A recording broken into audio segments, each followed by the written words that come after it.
ह्या वेळेसच्या जागतिक हृदय दिनाचं घोषवाक्य आहे स्त्रियांचे व मुलांचे आजार.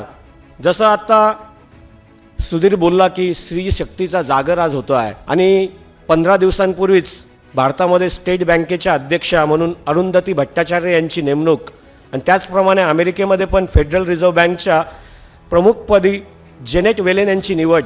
आपण पहिले स्त्रियांचं जे काही आयुष्य होतं ते घरकारण किंवा होमकारण आपण म्हणू शकतो, ते आज अर्थकारण, समाजकारण आणि राजकारणापर्यंत पोहोचलेलं आहे. आजचे प्रमुख पाहुण्यांची निवड करताना आमच्या डोक्यात तोच एक विचार होता की ह्या वर्षीचं जागतिक घोषवाक्य जे आहे स्त्रियांचे आजार, याकरता सर्व मान्यवर लोक स्त्रियांना आपण इथं बोलूया आणि त्यांच्या हस्ते या प्रोग्रामचं उद्घाटन करूया. सर्वोच्च पदावरती पोहोचण्याबरोबरच मोठमोठ्या कंपन्यांचे CEO आज आपण बघतो आहोत की स्त्रिया वेगवेगळ्या क्षेत्रांमध्ये फार चांगल्या पद्धतीने काम करत आहात. पण आज तिथं स्टिरिओटायपिंग म्हणजे बस समाजाची त्याकडे बघण्याचा दृष्टिकोन नक्कीच बदलतो आहे, पण त्यामध्ये कुठेतरी अजूनही कमतरता आहे.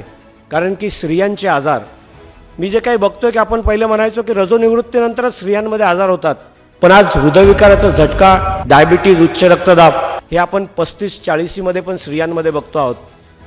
आत्ताच आपल्याकडे राज्यस्तरावरील ते ब्रेस्ट कॅन्सर अवेअरनेस कॉन्फरन्स काल आणि आज झाली. पण मला जर तुम्ही विचारलं की स्त्रियांचं सर्वात जास्त मृत्यू कशामुळे होत असेल तर माझ्या मते ते हृदयविकाराच्या झटक्याने.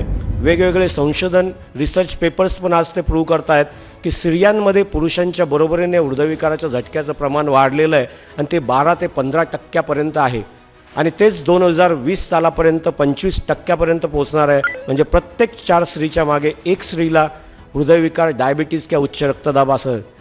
आणि ह्यात जागृती करणं का महत्त्वाचं आहे? कारण की स्त्रियांची स्वतःबद्दल असलेली अनास्था, कुटुंबाची अनास्था, कारण की आपण आपल्या घरातला कर्ता पुरुषाच्या आजाराकडे लक्ष देतो, पण स्त्रियांच्या आजाराकडे तितकं लक्ष दिलं जात नाही. आणि आज स्त्रिया होम फ्रंट आणि प्रोफेशनल फ्रंट ह्या दोन्हीकडे काम करत आहेत आणि त्यांच्या तब्येतीकडे आज लक्ष देणं फार गरजेचं झालं आहे.